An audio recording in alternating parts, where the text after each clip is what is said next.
చెప్తా. మాది మహబూబ్నగర్ జిల్లా పెద్ద గోపులాపూర్ దేవరకద్ర మండలం ప్రియేసి బెండకాయ విత్తనము దేవరకద్ర మంజునాథ ఫర్టిలైజరు కాపులు మంచిగానే వచ్చినవి, తోట మంచిగానే ఉంది. ఇది ఎవరైనా పెట్టవచ్చు. ఎన్ని ప్యాకెట్లు తెచ్చినావు తాత? 4 ప్యాకెట్లు తెచ్చిన పాకులకి. ఎన్ని ఎకరాలు పెట్టినావు? 1/2 ఎకరం ఉంటుందా? 12 గుంటలు ఉంటుంది. 12 గుంటలు ఉంటుంది. మంచిగానే వచ్చింది. దాంట్లో కూడా 10-12 పంగాలు ఉంటాయి. పంగ మంచిగా పెడుతుందా? మంచిగా పెడుతుంది.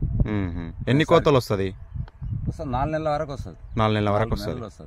కోత అంటే రోజు ఎంతనే ఉంటాం. తెచ్చున్నాడు నెంబర్ 1 విత్తనం అది.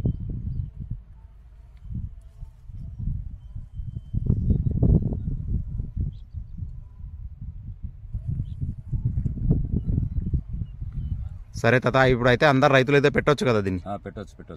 సరే తాత, ఎవరైనా ఉంటే కూడా చెప్పండి ఇంకా బెండకాయ వేసేవాళ్ళు. సరే మంచిది.